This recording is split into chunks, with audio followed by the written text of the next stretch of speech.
Hello दोस्तों, स्वागत है आपका हमारे यूट्यूब चैनल में। आज हम इंडियन ज्योग्राफी में भारत की भौतिक स्वरूप के बारे में जानेंगे। भारत की भौतिक स्वरूप में आज हम हिमालय की भौगोलिक विभाजन को पढ़ेंगे।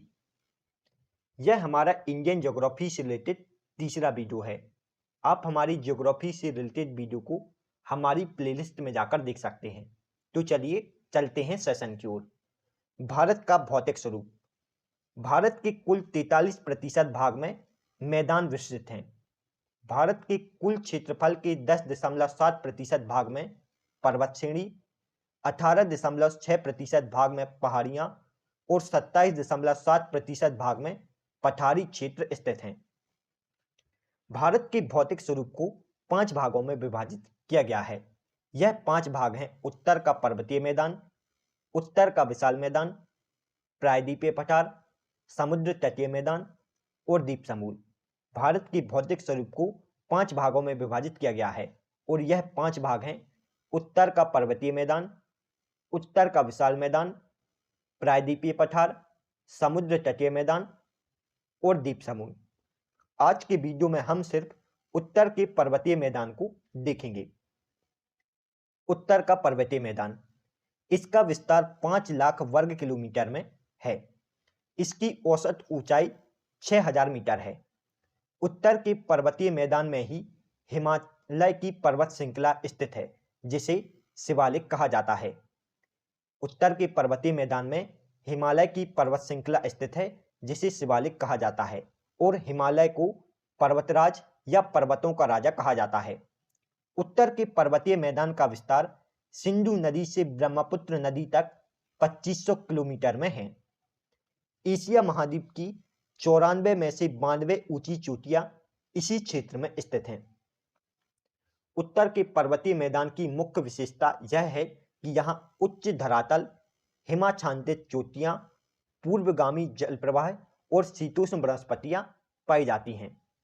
अगर हम हिमालय की उत्पत्ति के बारे में बात करें तो हिमालय की उत्पत्ति के संबंध में आधुनिक सिद्धांत प्लेट विवर्तनिक है। वैज्ञानिकों के अनुसार आज जहां हिमालय है वहां तिथिस नामक उथला समुद्र था। हिमालय की पर्वत श्रेणियां प्रायद्वीपीय भारत की ओर उत्तल और तिब्बत की ओर अवतल हैं। हिमालय की पर्वत श्रेणियां प्रायद्वीपीय भारत की ओर उत्तल और तिब्बत की ओर अवतल हैं। यह सभी पॉइंट आपको उत्तर के पर्वतीय मैदान के बारे में याद रखना है। उत्तर के पर्वतीय मैदान को हम 2 भागों में विभाजित करके पढ़ते हैं। एक भाग में हम हिमालय की भौतिक विभाजन को पढ़ते हैं और एक भाग में हम हिमालय के प्रादेशिक विभाजन को पढ़ते हैं। हिमालय की भौतिक विभाजन को 4 भागों में बांटा गया है। एक भाग है ट्रांस हिमालय, दूसरा हिमालय है बृहद हिमालय, तीसरा हिमालय है लघु हिमालय और चौथा है शिवालिक। पूरे हिमालय को 4 भागों में बांटा गया है। यह 4 भाग कौन कौन से हैं? यह है ट्रांस हिमालय, बृहद हिमालय, लघु हिमालय और शिवालिक। इन चारों भाग को डिटेल से हम नेक्स्ट स्लाइड में जानेंगे। हिमालय की भौतिक स्वरूप के 4 भाग कौन कौन से हैं? एक है ट्रांस हिमालय, दूसरा है बृहद हिमालय, तीसरा है लघु हिमालय और चौथा है शिवालिक। इन चारों को डिटेल से हम नेक्स्ट स्लाइड में जानेंगे। सबसे पहले हम ट्रांस हिमालय के बारे में पढ़ेंगे। ट्रांस हिमालय में वनस्पति का अभाव पाया जाता है। ट्रांस हिमालय यूरेशिया प्लेट का हिस्सा है। ट्रांस हिमालय का निर्माण अवसादी चट्टानों से हुआ था और इसी हिमालय से ही सतलज, सिंधु और ब्रह्मपुत्र नदी का उद्गम होता है। ट्रांस हिमालय की प्रमुख पर्वत श्रेणियां हैं काकोरम श्रेणी, कैलाश श्रेणी, जास्कर श्रेणी और लद्दाख श्रेणी। यह सभी श्रेणियां ट्रांस हिमालय में स्थित हैं। ट्रांस हिमालय के अन्य नाम हैं तिब्बती हिमालय, तैथिस हिमालय और पार हिमालय। और जो ट्रांस हिमालय है इसका निर्माण हिमालय से पूर्व हुआ था। ट्रांस हिमालय पूर्व में कैलाश के रूप में विकसित है और पश्चिम में पामीर के गांठ के रूप में स्थित है। तिब्बत में हिमालय की समांतर चलने वाली पर्वत श्रृंखला का नाम ट्रांस हिमालय है। यह सभी पॉइंट आपको ट्रांस हिमालय के बारे में याद रखना है। ट्रांस हिमालय और बृहद हिमालय के बीच सचर जोन स्थित है। ट्रांस हिमालय और बृहद हिमालय को अलग करने वाली रेखा को क्या कहते हैं? सचर जोन या हिंजलायन। ट्रांस हिमालय में अलग अलग श्रेणियां स्थित हैं, जैसे काराकोरम श्रेणी, लद्दाख श्रेणी, जास्कर श्रेणी और कैलाश श्रेणी। इन सभी श्रेणियों से जितनी भी महत्वपूर्ण पॉइंट है हम उनको जानेंगे। सबसे पहले हम काराकोरम श्रेणी के बारे में पढ़ेंगे। काराकोरम श्रेणी ट्रांस हिमालय की सबसे उत्तरी श्रेणी है। काराकोरम श्रेणी को एशिया का मेरुदंड या एशिया की रीढ़ की हड्डी कहा जाता है। काराकोरम श्रेणी भारत की सबसे उत्तरी श्रेणी है और इस श्रेणी का प्राचीन नाम कृष्णागिरी है। काराकोरम श्रेणी में अनेक चोटियां स्थित हैं, जैसे हिंडन चोटी, ब्रॉन्ज चोटी, गसेरबुम। और काराकोरम श्रेणी में ही गॉडविन ऑस्टिन चोटी स्थित है। गॉडविन ऑस्टिन चोटी का अन्य नाम केटू है और केटू भारत की सबसे ऊंची चोटी है, जिसकी ऊंचाई 4611 मीटर है। यह सभी पॉइंट आपको काराकोरम श्रेणी के बारे में याद रखना है। काराकोरम श्रेणी के प्रमुख ग्लेशियर हैं सियाचिन ग्लेशियर, बियाफो, बाल्टोरा, हिस्पर, यारकंदरेमो, पेंडेनचिंगा। सियाचिन ग्लेशियर दुनिया का सबसे ऊंचा युद्ध स्थल है। दुनिया का सबसे ऊंचा युद्ध स्थल कहाँ है? सियाचिन ग्लेशियर में। और सियाचिन ग्लेशियर तीन तरफ से पाकिस्तान और चीन से घिरा हुआ है। अब हम लद्दाख श्रेणी के बारे में जानेंगे। लद्दाख श्रेणी में ही दुनिया का सबसे गहरा नदी गार्ज स्थित है और यह सबसे गहरा नदी गार्ज सिंधु नदी द्वारा बनाया गया है। लद्दाख श्रेणी में दुनिया का सबसे गहरा नदी गार्ज स्थित है और इस गार्ज का नाम क्या है? बुंजी गार्ज। बुंजी गार्ज का निर्माण सिंधु नदी द्वारा लद्दाख श्रेणी को काटकर किया गया है। भारत का सबसे ठंडा स्थल ट्रांस लद्दाख में स्थित है। भारत का सबसे ठंडा स्थल ट्रांस लद्दाख श्रेणी में ही स्थित है और लद्दाख श्रेणी में ही राकापोशी चोटी स्थित है। राकापोशी चोटी विश्व की सबसे तीव्र ढाल वाली चोटी मानी जाती है। विश्व की सबसे तीव्र ढाल वाली चोटी कौन सी है? राकापोशी चोटी, जो कि लद्दाख श्रेणी का हिस्सा है। लद्दाख श्रेणी सिंधु नदी और सियुक नदी के बीच जल विभाजक का कार्य करती है। अब हम जास्कर श्रेणी के बारे में पढ़ेंगे। जास्कर श्रेणी ट्रांस हिमालय का हिस्सा है। जास्कर श्रेणी किसका हिस्सा है? ट्रांस हिमालय का। जास्कर श्रेणी की सबसे ऊंची चोटी नंगा पर्वत है और जास्कर श्रेणी हिमाचल प्रदेश व तिब्बत को अलग करने का काम करती है। जास्कर और लद्दाख श्रेणियों के बीच सिंधु नदी बहती है। सिंधु नदी किन दो श्रेणियों के बीच बहती है? लद्दाख और जास्कर श्रेणियों के बीच। और लेह शहर लद्दाख और जास्कर श्रेणियों के मध्य स्थित है। अब हम कैलाश पर्वत श्रेणी को जानेंगे। कैलाश पर्वत श्रेणी ट्रांस हिमालय का हिस्सा है। कैलाश पर्वत श्रेणी में ही मानसरोवर और राक्षसदार झील स्थित है। कैलाश पर्वत श्रेणी से ही सतलज, सिंधु और ब्रह्मपुत्र नदी का उद्गम हुआ है। पुराणों में इस श्रेणी को अष्टापद, गणपर्वत और रजतगिरी नाम से जाना जाता था। मापांग झील इसी कैलाश पर्वत श्रेणी में स्थित है। मापांग झील दुनिया में सबसे ऊंचाई पर स्थित मीठे पानी की झील है और माउंट कैलाश कैलाश पर्वत श्रेणी की सबसे ऊंची चोटी है। कैलाश पर्वत की सबसे ऊंची चोटी कौन सी है? माउंट कैलाश, जिसकी ऊंचाई 6714 मीटर है और इस चोटी को तिब्बत में गंगतिसी नाम से जाना जाता है। यह सभी फैक्ट आपको याद रखना है। अब हम हिमालय के दूसरे भाग बृहद हिमालय को जानेंगे।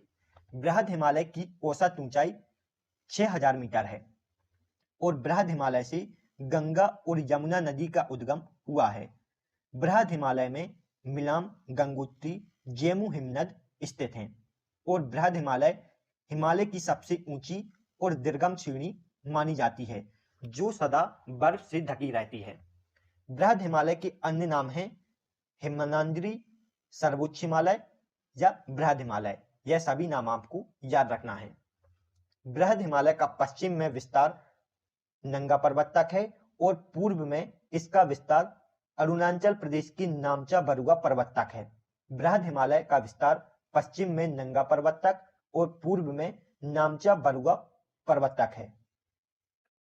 बृहद हिमालय में अनेक चोटियां स्थित हैं, जैसे कंचनजंगा, नंगा पर्वत, नामचा बरुआ, धौलागिरी, कमालू, अन्नपूर्णा, बद्रीनाथ और केदारनाथ।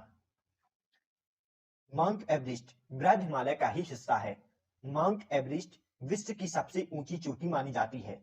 इसे तिब्बती भाषा में चोमुल मा कहते हैं। माउंट एवरेस्ट को तिब्बती भाषा में किस नाम से जाना जाता है? चोमुल गमा नाम से, जिसका अर्थ होता है पर्वत रानी। माउंट एवरेस्ट नेपाल देश में स्थित है, जिसकी ऊंचाई 8850 मीटर है। बृहद हिमालय और लघु हिमालय के बीच की सीमा को क्या कहते हैं? Main central thrust. बृहद हिमालय और लघु हिमालय के बीच की सीमा को मेन सेंट्रल थ्रस्ट कहते हैं। और बृहद हिमालय में बुर्जिला दर्रा, जोजिला, बारालाचा, सिटकिला, थांगला, नीति, लिपुलेख, नातुरा और जेलिप्सा दल्ला स्थित है। यह सभी आपको बृहद हिमालय के बारे में याद रखना है। अब हम लघु हिमालय के बारे में जानेंगे। लघु हिमालय की चौड़ाई 80 से 100 किलोमीटर के बीच है और इसकी औसत ऊंचाई 1800 से 3000 मीटर के बीच है। पीर पंजाल सीढ़ी लघु हिमालय का पश्चिमी विस्तार है। पीर पंजाल सीढ़ी लघु हिमालय का पश्चिमी विस्तार है, जिसे आप चित्र में देख सकते हैं। लघु हिमालय में विशिष्ट स्तराकृतियों के कारण इसे सूकर कटक कहते हैं। लघु हिमालय को सूकर कटक भी कहा जाता है, क्योंकि यहाँ विशिष्ट स्थलकृतियां पाई जाती हैं। लघु हिमालय में कौन कौन सी श्रेणी स्थित हैं? लघु हिमालय में पीर पंजाल, धौलाधर, मंसूरी, नागटीबा, कुमायूं और महाभारत श्रेणी स्थित है।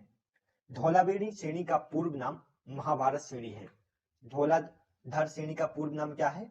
महाभारत श्रेणी। लघु हिमालय और शिवालिक के बीच सीमा का विभाजन कौन करता है? Main boundary fault.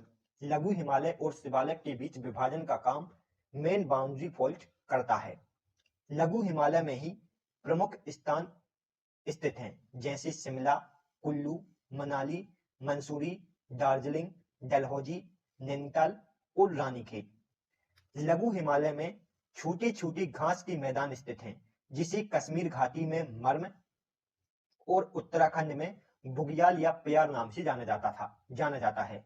लघु हिमालय में छोटे छोटे घास के मैदान हैं, जिसे कश्मीर घाटी में मर्ग और उत्तराखंड में बुग्याल या प्यार नाम से जाना जाता है।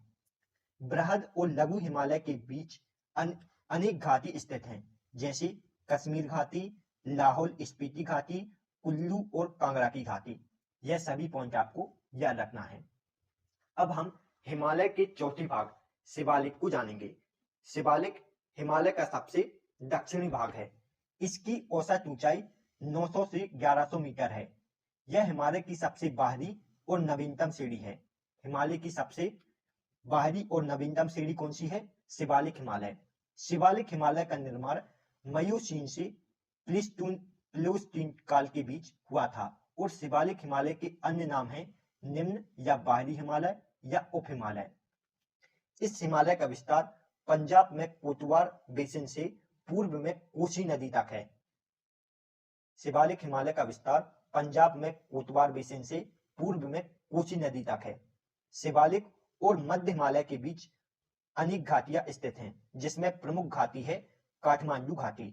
शिवालिक और मध्य हिमालय के बीच अनेक घाटियां स्थित हैं और इसमें एक प्रमुख घाटी है काठमांडू घाटी। शिवालिक और मध्य हिमालय के बीच अनेक घाटियां स्थित हैं, जिसमें प्रमुख घाटी काठमांडू घाटी स्थित है। शिवालिक हिमालय में अनेक प्रमुख स्थान पाए जाते हैं, जैसे देहरादून, कोटलीदून, पाटलीदून और हरिद्वार। शिवालिक हिमालय के पश्चिम में स्थित शहरों में लास्ट में दून जुड़ा होता है और पूर्व में स्थित शहरों में द्वार जुड़ा होता है। देहरादून और हरिद्वार के निचले भाग को तराई कहते हैं। शिवालिक हिमालय के शहर देहरादून और हरिद्वार के निचले भाग को क्या कहते हैं? तराई। अरुणाचल प्रदेश में इसका विस्तार मिसमी, एबोर, मिरुबुंग और डफला के रूप में है। शिवालिक हिमालय का अरुणाचल प्रदेश में विस्तार मिसमी, अबोर, मुरुबुंग और दफला के रूप में है। शिवालिक हिमालय जम्मू में जम्मू पहाड़ियां और अरुणाचल प्रदेश में दाफला, अबोर, मिरी और मिसमी पहाड़ियों के रूप में विस्तृत है। अब हम इन चारों हिमालय के बीच के जोन को देख लेते हैं। ट्रांस हिमालय और बृहद हिमालय के बीच सचर जोन स्थित है। ट्रांस हिमालय और बृहद हिमालय को कौन अलग करता है? Suture zone. बृहद हिमालय और मध्य हिमालय के बीच मेन सेंट्रल थ्रस्ट है। बृहद हिमालय और मध्य हिमालय के बीच विभाजन का काम मेन सेंट्रल थ्रस्ट करता है और मध्य हिमालय और शिवालिक हिमालय के बीच विभाजन का काम मेन सीमांत दर्रा करता है। Thanks for watching. दोस्तों, यदि आपको हमारी वीडियो पसंद आई हो तो प्लीज वीडियो को लाइक और चैनल को सब्सक्राइब जरूर करें। इससे हमें मोटिवेशन मिलता है और आप इस वीडियो से रिलेटेड पीडीएफ को हमारे टेलीग्राम ग्रुप से डाउनलोड कर सकते हैं। Thanks for watching.